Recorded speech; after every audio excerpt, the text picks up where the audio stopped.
देखो मीशो के आईपीओ का अलॉटमेंट का बेसिस क्लियर हो चुका है और अगर आपको अलॉटमेंट मिला तो कॉन्ग्रेचुलेशंस और नहीं मिला तो कोई बात नहीं। अलॉटमेंट के चांसेस काफी ज्यादा बेकार थे, 15 में से एक को अलॉटमेंट मिलना था। पर यहां पर बात निकल के आती है, क्या लिस्टिंग के बाद में हमको एक प्रॉफिट राइड करने का मौका मीशो के अंदर देखने को मिल सकता है या फिर नहीं?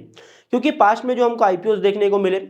पहले तो अपना ग्रो का आईपीओ आता है, साथ में पीडब्ल्यू का आईपीओ आता है और पास्ट में काफी सारे ऐसे आईपीओ देखने को मिले जहां पर 2-3 दिन लिस्टिंग के बाद में स्ट्रेंथ रहती है, क्योंकि आईपीओ के अंदर मार्केटिंग काफी ज्यादा हुई होती है, बाइंग ऑर्डर्स काफी ज्यादा लग जाते हैं और एक जो स्पेशल चीज जो हमको देखने को मिल रही है ना, वो देखने को मिल रही है 10% का रिटेल कोटा, जिसकी बात हमने ऑलरेडी पहले कर चुके थे कि फ्री फ्लोट मार्केट कैपिटलाइजेशन कम होने के चलते मार्केट में एक हमको ग्रोथ देखने को मिलती है लिस्टिंग के बाद में। तो इन सभी पैरामीटर्स को अपन इस वीडियो में एनालाइज करेंगे और पूरी लिस्टिंग डे की स्ट्रेटजी में आपको बताऊंगा। आपको अलॉटमेंट मिला है या फिर नहीं मिला है उससे कोई इससे मतलब ही नहीं है। वीडियो को स्टार्टिंग से एंड तक पूरा देख लेना ताकि आप चीजों को मिस इंटरप्रेट ना करो, क्योंकि कभी कभी चीजें इंफॉर्मेशन मिस इंटरप्रेट हो जाती है, उसके चलते हमें लॉस भी उठाना पड़ जाता है। तो वीडियो को लाइक नहीं किया तो लाइक के बटन को दबा दो, सीधा अपन वीडियो में चलते हैं। देखो सबसे पहले अपन बात करते हैं इशू से। अभी आप बोलोगे बार बार इशू ही क्यों बताया जा रहा है? इशू इसलिए बताया जा रहा है क्योंकि आईपीओ से जो पैसा उठता है वो कंपनी कहां इन्वेस्ट करेंगी, उस चीजों को देखकर भी आगे हमको मार्केट में बाइंग आती हुई दिखती है। सब्सक्रिप्शन की भी अपन बात करेंगे, जहां पर अपन एंकर की भी बात करेंगे, केवाईबीस की भी बात करेंगे, क्योंकि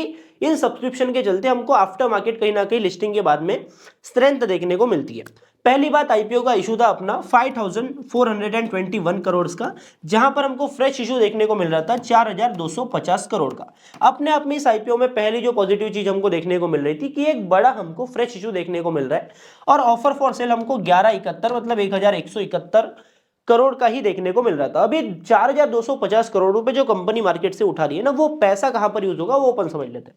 पहली बात, कंपनी क्लाउड इंफ्रास्ट्रक्चर में इन्वेस्ट करने वाली है अपना 1390 करोड़ रुपए। वहीं पर मशीन लर्निंग, आर्टिफिशियल इंटेलिजेंस और टेक्नोलॉजी, इन सब में मिलाकर जहां पर काफी सारे इंजीनियर्स की सैलरीज वगैरह पे होगी, मतलब कुल मिलाकर मशीन लर्निंग और एआई में पैसा इन्वेस्ट हो रहा है। तो ये पैसा इन्वेस्ट होने वाला है 480 करोड़ का। कुछ पैसा कंपनी अपने मार्केटिंग में, ब्रांड मार्केटिंग में यूज करने वाली है, तो यहां पर मार्केटिंग में आपका पैसा इन्वेस्ट होने वाला है टोटल 1020 करोड़ का। और जो बचा हुआ पैसा है वो इनऑर्गेनिक एक्विजिशंस में और जनरल कॉर्पोरेट पर्पस में यूज होगा। देखो कंपनी का बिजनेस हमें अच्छे से पता है। कंपनी एक ई कॉम मार्केट प्लेस है जहां पर ये लो कॉस्ट लॉजिस्टिक मॉडल के ऊपर काम करती है। कुल मिला के इनका जो कंपटीशन है, एक आप मार्केट प्लेस बोलोगे, एक ई कॉम प्लेटफॉर्म बोलोगे, तो ऐसे तो आप बोलोगे कि फ्लिपकार्ट और अमेजॉन के साथ में इनका कंपटीशन है, पर एक्चुअल में जिस सेगमेंट में ये ऑपरेट करते हैं ना, वहां पर कंपटीशन देखने को नहीं मिल रहा है। देखो कंपनी का बिजनेस एकदम अलग चलता है। कंपनी प्रीमियम सेगमेंट के ऊपर काम नहीं करती, रूरल एरियाज में, रीजनल एरियाज में कंपनी ऑपरेट करती है, जहां पर टीयर 2 टीयर 3 सिटीज में और विलेजेस एरिया में कंपनी सर्व करती है, जहां पर बड़ा इनका जो नेटवर्क है वहीं से निकल के आता है। लो कॉस्ट लॉजिस्टिक मॉडल के ऊपर काम करने की वजह से कंपनी अपने सेलर्स से ज्यादा फीस भी चार्ज नहीं करती, ना कि अपने बायर से फीस चार्ज करती है। तो अल्टीमेटली क्या होता है, सेलर को भी एक्स्ट्रा प्रॉफिट मिल जाता है और सेलर से कोई चार्जेस नहीं लिए जा रहे, उसके चलते जो कस्टमर्स हैं इनके, उनको सस्ते में चीजें मिलती है। तो कुल मिला के इनका प्लेटफॉर्म है जिसके चलते कंपनी में हमको अच्छी खासी ग्रोथ देखने को मिल रही है। क्लियर शब्दों में मैं बताऊं तो कंपनी लॉस मेकिंग है और कंपनी का लॉस मेकिंग होना कोई बुरी बात नहीं है, क्योंकि ये ई कॉम मार्केट प्लेस है और अमेजॉन को भी प्रॉफिटेबल होने के लिए काफी टाइम लग गया था। क्योंकि क्या होता है ना, ये तो अभी बोल रहे हैं कि मैं 1 रुपया भी चार्ज नहीं करूंगा अपने कस्टमर से प्लेटफॉर्म फीस के तौर पर ये जब अपना मार्केट को एक्सपांड कर लेते हैं, मार्केट बढ़ा लेते हैं, तो वहां पर किसी दूसरे प्लेयर को एंटर होने नहीं देते, क्योंकि एक बार ये मोनोपोली बन गए रूरल एरिया में, वहां पर कोई आसानी से दूसरा घुस नहीं पाएगा, क्योंकि मार्केट को कैप्चर करने के लिए कैश बर्न करना पड़ता है और हर कोई कंपनी नहीं कर सकती। और कैश बर्निंग के बाद में भी एक सर्टेनिटी नहीं होती है कि हम मार्केट को कैप्चर कर पाएंगे और मीशो जो एक बड़ा प्लेयर बैठा हुआ है उसको अपन हटा के उसकी जगह ले पाएंगे। तो बेसिकली करना क्या, ये लॉस मेकिंग तो है अभी, पर यहां पर इनकी एक वैल्यू तो है, बिजनेस की वैल्यूएशन तो है, क्योंकि अल्टीमेटली अभी 2015 में कंपनी चालू हुई थी, 10 साल हो चुके हैं। हो सकता है कि 5 साल और बर्न करे और मार्केट को कैप्चर करे, लेकिन अगर इनको प्रॉफिटेबल होना है तो एक प्लेटफॉर्म फी से लगा देंगे। पर ट्रांजैक्शन के ऊपर 5-10 रुपए का भी इनका प्लेटफॉर्म फीस लग गया तो भाई पटाख से कंपनी प्रॉफिटेबल हो जाती है, कोई दिक्कत वाली बात नहीं। जोमेटो का मॉडल हमने समझा, जोमेटो ने मार्केट को कैप्चर किया, अल्टीमेटली जोमेटो प्रॉफिटेबल हो गया और जोमेटो के पास में एक डुओपोली है, मतलब एक बिजनेस है, एक सेगमेंट है, उनका एक ब्रांड वैल्यू है, जिसके चलते वो अल्टीमेटली फ्यूचर में प्रॉफिट कन्वर्ट तो कर सकते हैं, पर अभी के टाइम पर अपन बात करें तो जोमेटो की एक वैल्यू है, निफ्टी 50 में कंपनी आ चुकी है, ठीक है। तो कुल मिला के मेरा बोलने का मतलब यह है कि लॉस मेकिंग कंपनी होने के कारण रिटेल इन्वेस्टर्स के लिए जो यहाँ पर कोटा रखा गया है वो 10% का कोटा रखा गया है। मैं ये नहीं बोल रहा हूँ कि कंपनी लॉस मेकिंग है तो बढ़िया बात है, नहीं भाई, लॉस मेकिंग है तो बुरी बात है, प्रॉफिटेबल कंपनी से बुरी होती है लॉस मेकिंग कंपनी। पर मैं आपको बिजनेस की सिचुएशन समझा रहा हूँ। देखो 10% का रिटेल कोटा होने का मतलब एक फायदा ये होता है कि रिटेल इन्वेस्टर्स के पास में जो एकदम से सेलिंग करते हैं लिस्टिंग वाले दिन, वो प्रेशर कंपनी के पास में आता हुआ नहीं दिखता है। 10% का रिटेल कोटा है तो अल्टीमेटली आपका जो QIB का पोर्शन है वो हो जाएगा 75% का, और आपका जो HNI का पोर्शन होता है, ये बेसिक बात है, इसमें कोई बड़ी बात नहीं, ये 15% का ही होगा आपका, ठीक है। पर यहाँ पर जो क्वालिफाइड इंस्टीट्यूशनल बायर्स हमको देखने को मिल रहे हैं, यहाँ पर दो कैटेगरीज होती है। पहली कैटेगरी होती है आपकी एंकर की, ठीक है, ये आपको पता होगा, और दूसरी कैटेगरी होगी आपकी एक्स एंकर की। तो एंकर इन्वेस्टर्स के लिए 45% का रिजर्वेशन है, और 75% में से बचा आपका 30% जो कि होता है आपका एक्स एंकर, जिसको हम QIB बोलते हैं। जब IPO मार्केट में ओपन होता है तब ये इन्वेस्ट करते हैं। अभी 45% एंकर इन्वेस्टर्स के पास में है, मतलब यहां पर जो आपका जो पूरा IPO है ना, उसमें से आधा पोर्शन जो है वो फ्रीली ट्रेडेबल जो शेयर्स है, फ्री फ्लोट मार्केट कैपिटलाइजेशन है, वो गई आपके एंकर्स के पास में। और हमें इतना पता है कि एंकर इन्वेस्टर्स का लॉक इन होता है, 1 महीने तक तो सेल नहीं कर सकते 50%, 3 महीने तक ये 100% सेल नहीं कर सकते, तो 1 महीने तक लॉक इन हो गए। तो फ्रीली ट्रेडेबल शेयर्स वो एंकर इन्वेस्टर्स के पास में जो है वो लॉक है। साथ में QIBs मतलब एक्स एंकर, यहां पर भी हमको एक बड़ा सब्सक्रिप्शन देखने को मिल रहा है 1 2 3x का, मतलब IPO की डिमांड कुल मिला के है। तो यहां पर एक सिग्नल मिल रहा है कि अगर यहां पर जो कंपनीज आ रही है वो अगर शेयर्स को सेल नहीं करना चाहती है, प्रॉफिट को राइट करना चाहती है, स्टॉक को होल्ड करना चाहती है, तो अल्टीमेटली जो 10% का रिटेल कोटा है, यहां पर भी एक बड़ा सेलिंग प्रेशर हमको देखने को नहीं मिलेगा। अल्टीमेटली मुद्दा यह है कि जितना कम सेलिंग प्रेशर होगा उतनी ज्यादा रैली हमको देखने को मिलेगी। और पास्ट में आप देखोगे तो जो लॉस मेकिंग कंपनीज है, जो स्टार्टअप्स है, भले ही उनके वैल्यूएशन काफी ज्यादा हाई थे, पर क्योंकि वहां पर रिटेल कोटा मात्र 10% का था, एंकर इन्वेस्टर्स का जो शेयर है वो लॉक इन थे, और QIBs ने, एक्स एंकर्स ने अच्छा वहां पर सपोर्ट दिखाया था, उसके चलते हमको रैली देखने को मिली। पहला पॉजिटिव ये है आपका कि यहां पर 1 2 3x और सब्सक्रिप्शन है, जो कि एक QIB पोर्शन बड़ा है, उस IPO में इतना सब्सक्रिप्शन आ रहा है, मतलब QIBs का कंपनी के ऊपर इंटरेस्ट काफी ज्यादा है। तो ये तो हो गई अपनी ऑप्टिमिस्टिक चीजें कि अपन ने कंपनी के बिजनेस को समझा, हमको बढ़िया बिजनेस दिखा, साथ में अपन ने पास्ट ट्रैक रिकॉर्ड के साथ में समझा, एक लॉजिक भी लगाया कि 50% शेयर्स लॉक इन है, 45% लॉक इन है, तो कहीं ना कहीं फ्री फ्लोट मार्केट कैप और भी कम हो जाता है, जिसके चलते एक हमको बाइंग साइड एक प्रेशर देखने को मिलेगा, मतलब पॉजिटिव सेंटीमेंट आफ्टर लिस्टिंग देखने को मिल सकता है, अगर मार्केट सेंटीमेंट खराब नहीं हुआ तो। एक्चुअल में वैल्यू क्या कहती है वो अपन समझ लेते हैं, मतलब वैल्यूएशन का भी थोड़ा खेल समझना है। देखो कंपनी के रेवेन्यूज की अपन बात करते हैं, 2023 से 2025 तक का रेवेन्यू है, अपने पास में डेटा है पूरा फाइनेंशियल्स का, और सितंबर 2025 मतलब हाफ ईयरली रिजल्ट भी हमको देखने को मिल रहे हैं। तो यहां पर हम क्लियरली देख सकते हैं कि 5,900 करोड़ से 2 साल के अंदर ये पहुंचे लगभग 9,900 करोड़ के ऊपर, मतलब ये डबल रेवेन्यू को लगभग मान लेते हैं, अभी डबल कर दिया।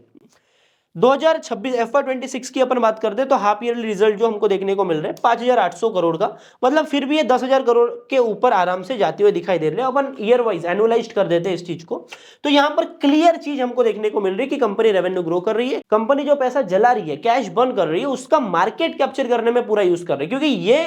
ऑर्डर के हिसाब से ना, नंबर ऑफ ऑर्डर्स के हिसाब से ये बाकी ई-कॉम प्लेटफॉर्म से बड़े बन चुके हैं ऑलरेडी, और अभी भी काफी ज्यादा स्कोप है इंडिया में, क्योंकि रूरल एरियाज में ना अभी भी जो ग्रोथ है वो काफी ज्यादा है। जो टियर 1 सिटी की ग्रोथ की अपन बात करते हैं तो वहां पर एक ग्रोथ का प्लेटू जो है हिट हो चुका है, वहां पर ग्रोथ हो रही है, पर एक्चुअल में जो रूरल एरियाज में ग्रोथ हो रही है वहां पर की जो ग्रोथ है वो हमको तगड़ी देखने को मिल रही है। उसके चलते ऐसे प्लेटफॉर्म्स के ऊपर, मीशो जैसे प्लेटफॉर्म के ऊपर जो उनका एक्सपोजर है वो काफी ज्यादा बढ़ जाता है, और इनके पास में बड़ी मार्केट है कैप्चर करने के लिए। कुल मिला के ये ठीक है। पी रेशियो की अपन बात नहीं कर सकती, क्योंकि एक ई-कॉम मार्केट प्लेस है, लॉस मेकिंग है, अल्टीमेटली प्रॉफिटेबल हो जाएंगे, तो अपन वैल्यू की अपन बात करेंगे सेल्स के मल्टीपल के ऊपर। तो हम क्लियरली यहां पर इनका मार्केट कैपिटलाइजेशन की बात करते हैं तो आपका मार्केट कैप है 50,000 करोड़ का, अभी लगभग 10,000 करोड़ का रेवेन्यू अपन पकड़ लेते हैं एनुअलाइज करके, तो लगभग आपका मार्केट कैपिटलाइजेशन टू सेल्स का रेशियो निकल के आ जाएगा 5 का। रिसेंटली जो आपको स्टार्टअप्स मार्केट में लिस्ट होते हुए दिखे, उनका मार्केट कैपिटलाइजेशन टू सेल्स का रेशियो आपका बन रहा था 10 के करीब, तो मैं मान के चलता हूं कि मैं 10 के मार्केट कैप टू सेल्स के रेशियो तक आराम से इसको राइट कर सकते हो। एक अपन हाइपोथेटिकल सिचुएशन ले लेते हैं कि ये जो 5 का मार्केट कैप टू सेल्स का रेशो है वो कहीं ना कहीं 10 के ऊपर भी जस्टिफाई होगा। और जस्टिफिकेशन की मैं बात इसलिए कर रहा हूं क्योंकि अल्टीमेटली इनको एक राउंडिंग बॉटम चार्ट पैटर्न बनाना है, पर उससे पहले जो आईपीओ की स्ट्रेंथ है, आईपीओ के मार्केटिंग की स्ट्रेंथ है, जो प्रॉफिट की रैली करने की जो स्ट्रेंथ है, मैं उसकी बात कर रहा हूं। मैं वैल्यूएशन बढ़िया है ये नहीं बोल रहा हूं, या फिर 10 का मार्केट कैप टू सेल्स का रेशियो इनके लिए बढ़िया है, नहीं। जब आईपीओ मार्केट में आता है तो एंकर्स का पैसा लॉक इन होता है, और जो मार्केट में हाइप होती है उसके चलते बाइंग आती है, उसके चलते जो ग्रोथ आती है शेयर में, मैं उस प्रॉफिट को रैली करने की बात कर रहा हूं, ठीक है। तो अभी अपन फाइनल स्ट्रेटेजी के ऊपर आते हैं, पर उससे पहले मैं आपको एक बात क्लियर करना चाहूंगा कि मैं कोई सेबी रजिस्टर्ड आरए नहीं हूं। मतलब मैं आपको बाइंग और सेलिंग की रिकमेंडेशन बिल्कुल नहीं दे सकता, मैं आपको दे सकता हूं तो अपना ओपिनियन, अपना एनालिसिस, ठीक है। तो अभी अगर आपको इन केस हाइपोथेटिकल सिचुएशन अगर आपको अलॉटमेंट मिली है तो आपको करना क्या चाहिए, देखो ट्रैक रिकॉर्ड को अपन देखते हैं तो उसके हिसाब से मैं चीजों को बता रहा हूं, क्योंकि मार्केट कंडीशन खराब हो गई तो मार्केट को कोई प्रेडिक्ट नहीं कर सकता, अच्छे अच्छे आईपीओस लुढ़क जाते हैं और बेकार बेकार आईपीओस रैली करके देते हैं। पहली बात, इन केस आपको अलॉटमेंट मिला है तो अवॉइड करो कि फर्स्ट डे आप उसको सेल करो, क्योंकि यहां पर प्रॉफिट राइट करने की बात है तो फर्स्ट डे आपको पूरे चार्ट का मोमेंटम देखना, और यहां पर आपको एक दिन की कैंडल लगा लेनी है। अब यहां पर आपकी कुछ इस तरीके की कैंडल देखने को मिलेंगी एक दिन की। अब ये ऐसी ही होगी, वीक इतनी होगी, बॉडी इतनी होगी, ये मैं नहीं बोल रहा हूं, वो तो एक्चुअल में जब मार्केट में लिस्टिंग होगी तब पता चलेगा। तो यहां पर क्लियरली आपको डे 1 के लो को मार्क कर लेना है, ठीक है। अभी आपने डे 1 के लो को मार्क कर लिया, अभी सेकंड डे जब मार्केट खुलेगा, जब आपकी कैंडल बननी चालू होगी, तब आपको क्या करना है, इस डे 1 के लो को एसएल रख देना है, ठीक है।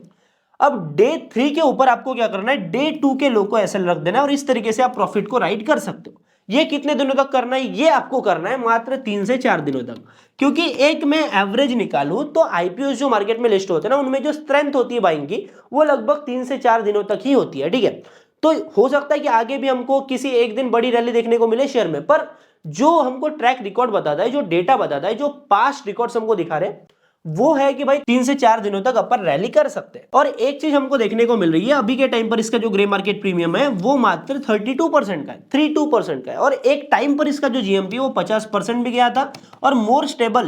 स्टेबलाइज ये हुआ था ग्रे मार्केट प्रीमियम 44% के ऊपर। तो जब भी ऐसी सिचुएशन होती है, ग्रे मार्केट प्रीमियम गिरता है, इसका मतलब ये है कि कहीं ना कहीं ये जो 44% के गेंस के पोटेंशियल आईपीओ में तो थे, पर मार्केट कंडीशन खराब हुई, उसके चलते हमको यहां पर गिरावट देखने को मिली। तो अगर 30% के करीब आपका प्रॉफिट होता है तो आप यहां पर 50% तक के प्रॉफिट के लिए